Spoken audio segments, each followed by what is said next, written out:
If you want to have the most money in your retirement accounts and be able to take cruises, then you have to contribute to these top 5 retirement accounts in order. Now, the best time to do this was when you first started your job. The next best time to do this is now. Now, in this video, I'm going to show you what most people are doing and what you should be doing. I remember when I first started my first job. The first thing I did was set up my 401k. Until my ex-financial advisor taught me about 401k and taxes. And to get the point across, he used this example.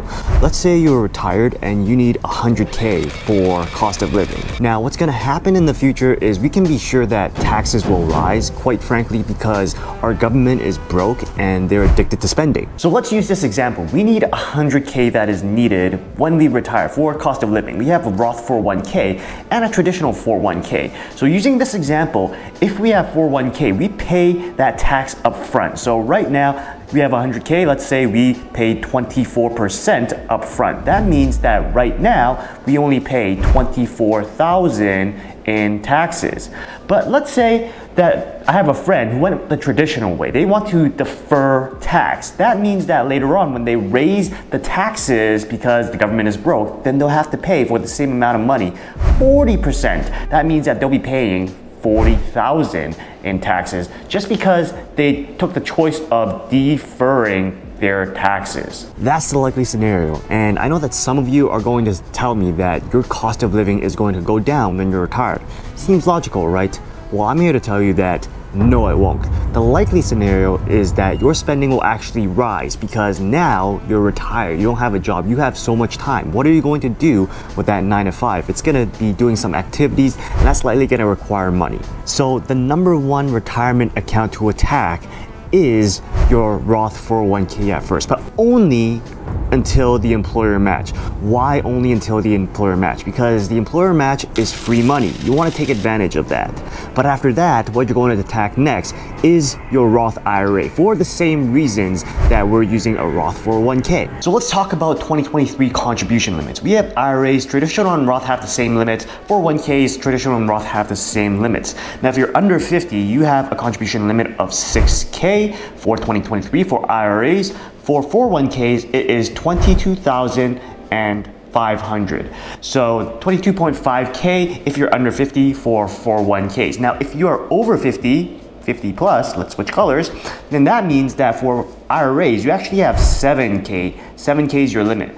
Now, for 401ks, you have 30k for contribution limits if you are over 50 plus. So those are the contribution limits for 2023. They're probably going to change in 2024. Now, my company uses Fidelity for their 401k plan. And I thought that this was fine when I first started.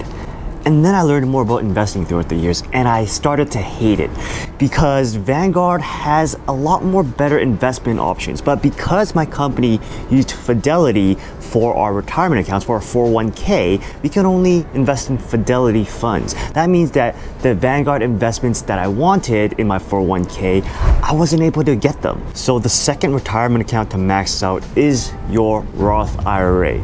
Because there are no fund limitations, you can invest with Vanguard, Fidelity, BlackRock, whoever you want to. There's just a lot more flexibility with IRAs than with 401ks. Now, number 3 is to max out your HSAs. Now, I know that HSAs, health savings accounts, are not retirement accounts. They're savings accounts, but their benefits are much the same as retirement accounts. No, that's wrong. Actually, they're better than retirement accounts. So here are the 3 things of why HSAs are great. 1, they're tax deductible. 2, earnings grow tax-free. And 3, withdrawals are tax-free if they're used for health purposes. So that basically means that you don't pay taxes with HSAs.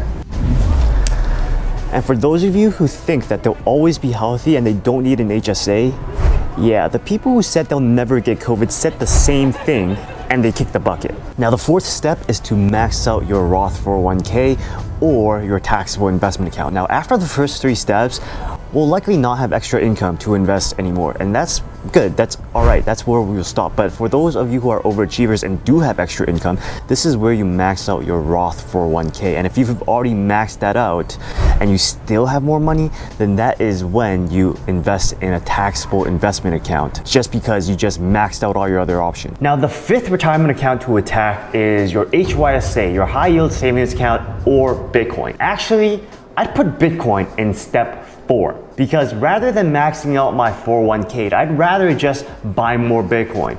And that is mainly because for myself, I don't trust the banks. I don't trust the government to not kill our US dollar. In fact, the US dollar is already dead. If you take a look at what 1950s US dollar is in today's money, that means that today's dollar equates to 10 cents in 1950s. So you're not taking any retirement cruise with a dead US dollar. But for those of you who do not believe in Bitcoin, and there are many of you, then you can go and invest with the HYSA. At least you're gonna get 5% there. And if you don't know how to do that, then check out the video that I made here.